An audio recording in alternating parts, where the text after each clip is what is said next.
Não cabe dúvida que hoje o texto que temos para comentar, a ideia central das leituras de hoje, são os milagres. Na primeira leitura, escutamos como o general assírio, Naamã, foi curado da lepra quando banhou no rio Jordão.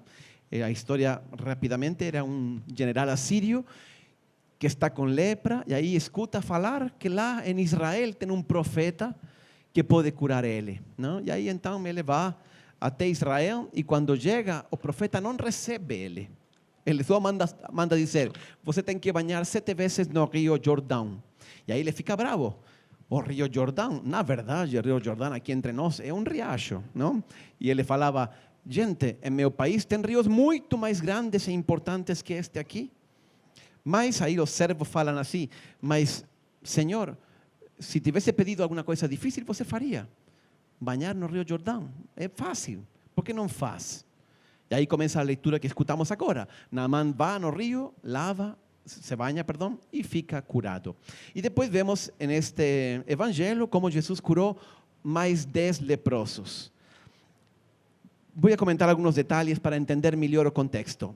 Diz o evangelho que Jesus subia de Galileia para Jerusalém. Quando você vai entre estas duas cidades, que são mais ou menos uma semana de caminho a pé, passa por essa região que se chama Samaria.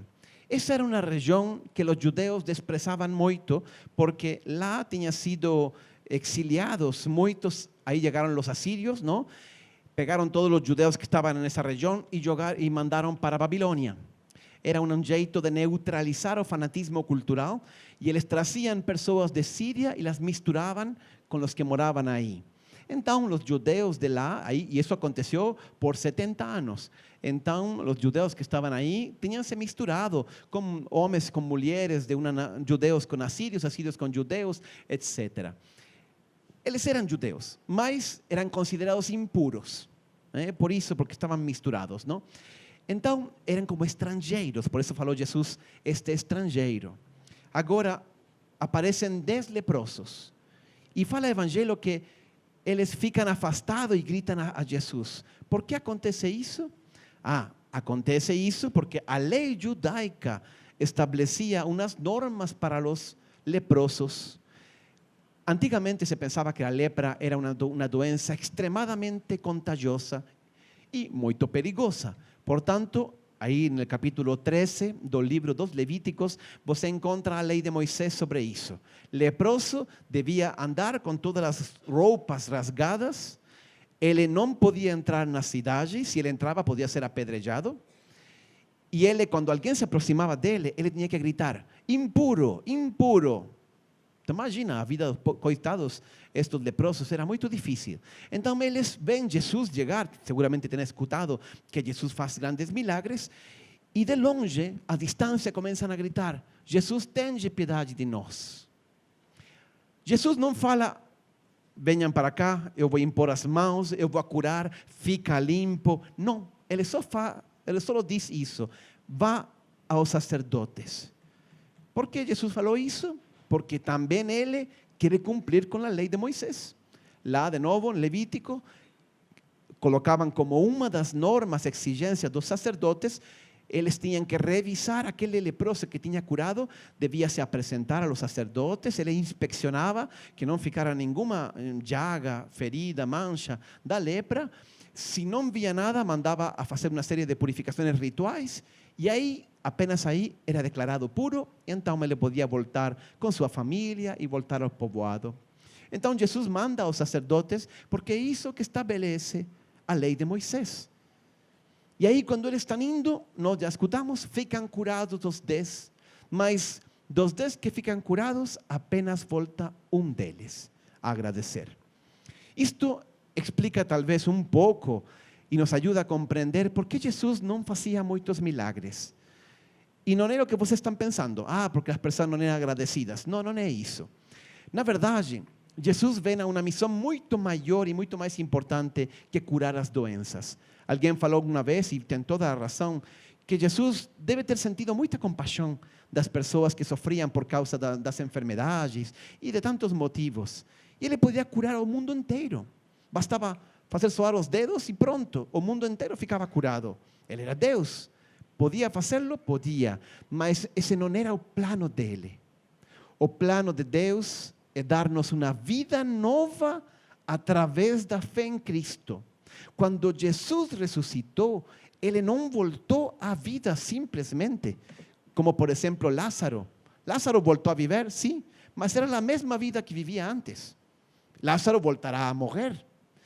Em troca, quando Jesus voltou, Ele voltou de um jeito completamente novo. Ele pertence a uma outra categoria de vida. Seu corpo é um corpo real, sua alma é real, é Ele, mas ao mesmo tempo, Ele está livre de todos os condicionamentos espaciotemporais que nós conhecemos aqui. Ele vive em união com Deus, aparece e desaparece, é um outro nível de vida pleno. E é essa vida a que Jesus promete para cada um de nós. Se nós acreditamos pela fé em Jesus Cristo e nós seguimos o caminho dele. Por isso, quando Jesus faz milagres, não faz apenas para curar uma doença. Ele faz para que as pessoas acreditem nele. Quando Jesus multiplicou os pães lá em Galileia, ele ficou triste, porque falava assim: olha, vocês me buscam porque eu multipliquei o pão e vocês ficaram satisfeitos. Buscai não o alimento que acaba nesta vida, mas aquele que permanece para a vida eterna. Como se Jesus fosse apenas um padeiro. Não, eu vim a trazer o pão de vida. E então, por isso que ele cuidava muito, a hora de fazer milagres, que isso servisse como um sinal da fé, da presença de Cristo, de que Cristo era Deus, de que estava chegando o reino de Deus. E isso vale também para nós. Quantas vezes nós não pedimos graças de Deus e queremos que Deus nos ajude com isto, com aquilo? Deus até nos pode ajudar, lógico. Ele tem um coração de pai e Ele nos ama e Ele se compadece com o nosso sofrimento. Mas Ele vai nos ajudar na medida que isso nos ajuda a acrescentar nossa fé, a acreditar mais em Deus, a dar glória a Deus, como fez este samaritano. Ele era judeu, ele era monoteísta, e porém ele se colocou de joelhos diante de Jesus. Um judeu jamais faria isso, a não ser que acreditasse que Jesus era Deus. Então, aquele milagre, a diferença dos outros 9, aquele milagre para esse samaritano, ajudou a crescer, abriu os olhos dele, ajudou a crescer a sua fé. E ele acreditou em Jesus. Muitas vezes nós pedimos a Deus coisas. Quando nós recebemos, pronto, nos esquecemos de que estamos pedindo isso para Deus. Esquecemos até que isso foi uma graça que Deus nos deu. Hoje foi a canonização de Irmã Dulce. Ele tem 2 milagres que foram avaliados, estudados e certificados para a canonização. De novo, esses 2 milagres não foram apenas por esse cego e por essa outra pessoa que estava doente, foram como uma prova de que Irmã Dulce está com Deus no reino dos céus, intercedendo por nós. Os milagres são sempre sinais para aumentar nossa fé. Por isso, eu vou dar um conselho para vocês, que não é meu, é um conselho dos padres espirituais. Você quer receber muitas graças de Deus?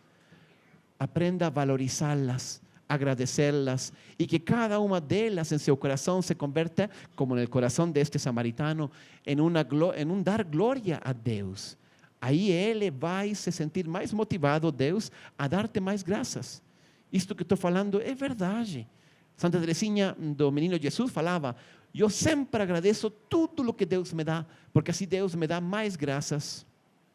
Então, um conselho muito simples.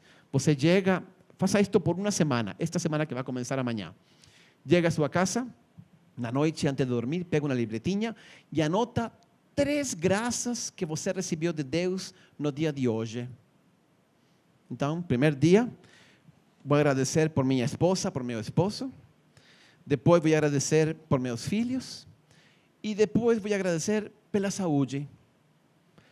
Mas não só escrever, também agradecer de coração, valorizar. Olha, é Deus que te deu isto. E te deu isso para que você acredite mais em Ele, para que você ame mais Ele, para que você glorifique mais Ele. Ao segundo dia, você chega ao final do dia e agradece mais 3 graças, mas não pode repetir as graças do dia anterior. Esse é o truque. Então, segundo dia tem que inventar outras 3 graças. Daqui a uma semana você não vai saber o que colocar. Mas precisamente disso se trata, que nós aprendamos a perceber que nós recebemos muitas coisas deles, que já quase quedamos por suposto. Era óbvio que Deus tinha que dar-me isto. E não valorizamos e não agradecemos. Nós temos que formar um coração agradecido a Deus e verá como Deus realmente dá muito mais do que você pode apenas imaginar. Agora, este evangelho que nós escutamos, sempre as anedotas da vida de Jesus têm um nível, digamos, humano, e Jesus sempre deixa uma lição, que aqui neste caso é a gratidão, saber agradecer a Deus das graças que Ele nos dá, mas ele também tem uma segunda leitura, uma leitura, eu diria, simbólica, teológica, mais profunda. E essa leitura, neste caso, é que na Bíblia você vê em muitas partes este tema da lepra. E a lepra, em certo sentido, é um símbolo do pecado. Do mesmo jeito que a lepra, pouco a pouco, primeiro é uma manchinha aqui, aí ela vai crescendo e ela toma conta de todo o corpo. Assim também o pecado. O pecado, ao princípio, parece que não acontece nada. Não aconteceu nada. Mas o pecado fica. Quem peca, diz Jesus, é escravo do pecado. E ele vai crescendo pouco a pouco, e ele vai tomando conta de toda a nossa vida. Em nossa cultura moderna, temos uma imagem que eu acho muito legal, muito boa do pecado. E é naquele filme do Senhor dos Anéis. Vocês conhecem, não? Senhor dos Anéis. Aí tem um anel, não? Um anel que dominará todos, não? Que é um anel do poder. É muito interessante que a imagem desse anel é algo que todo mundo deseja possuir. Todo mundo quer ter o anel. Mas, ao mesmo tempo, quando eles têm o anel te destrói.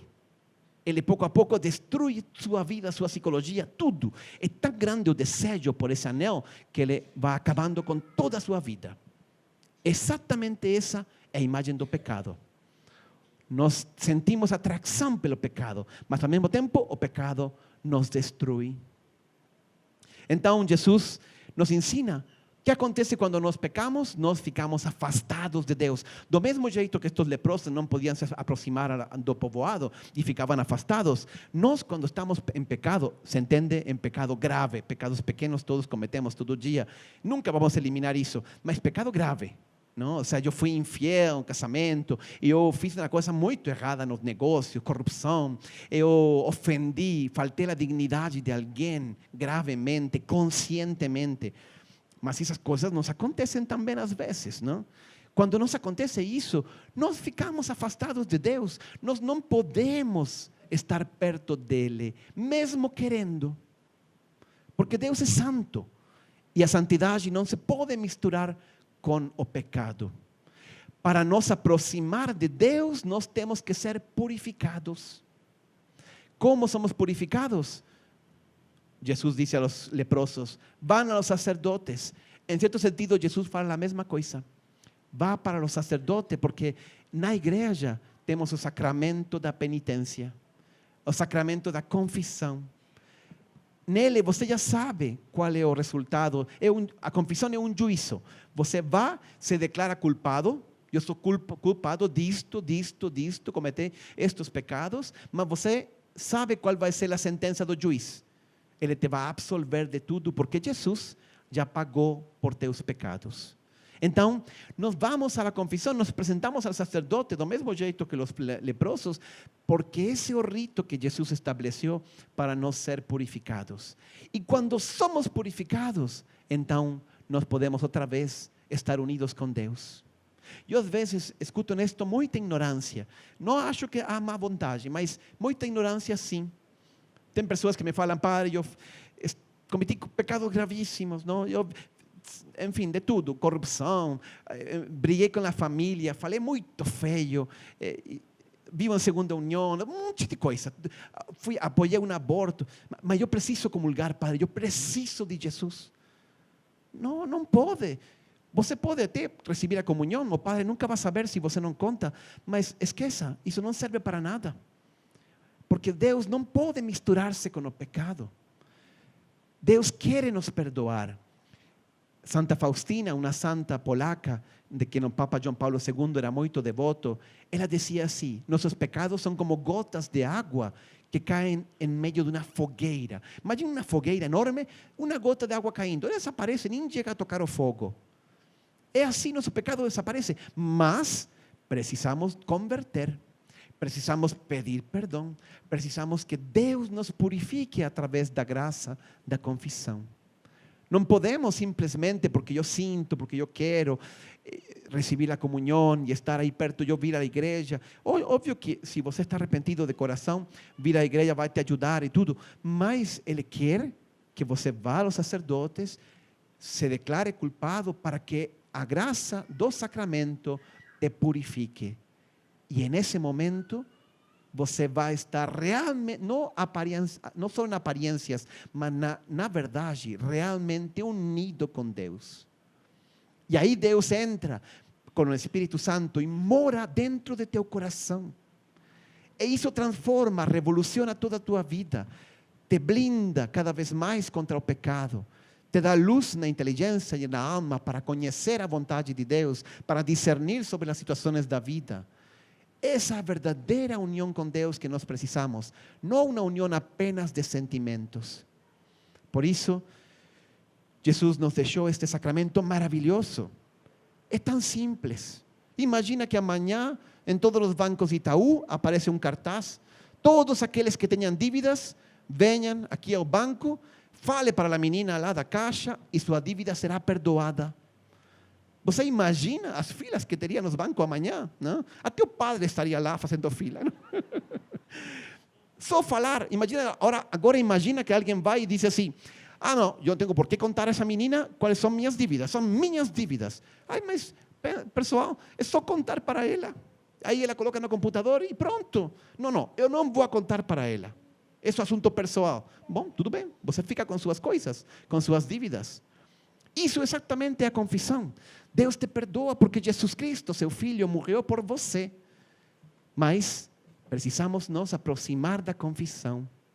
Por isso, em toda a Santa Missa, aqui, durante esta missa e também durante a próxima, está sempre um padre confessando.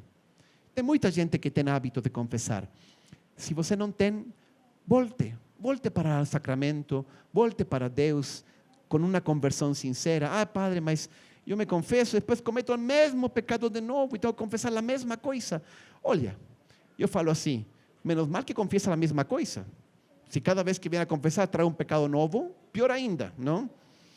É normal que nós pequemos muitas vezes. Somos fracos, mas Deus nos perdoa. O importante é ter a humildade, buscar essa purificação que Deus nos dá através de sua graça e através do Espírito Santo. Vamos pedir a Deus hoje isso, através da intercessão da Santíssima Virgem Maria, que ontem celebramos a sua festa, que nos ajude a ser mais humildes, converter de coração nossa vida, estar perto de Deus de verdade, levar a graça do Espírito Santo em nossa alma e poder assim um dia conquistar essa vida nova. Insisto, Jesus não termina de curar todas as doenças, porque Ele tem uma solução muito melhor que isso. Ele vai te dar uma vida nova, uma vida eterna, uma vida plena. Que assim seja.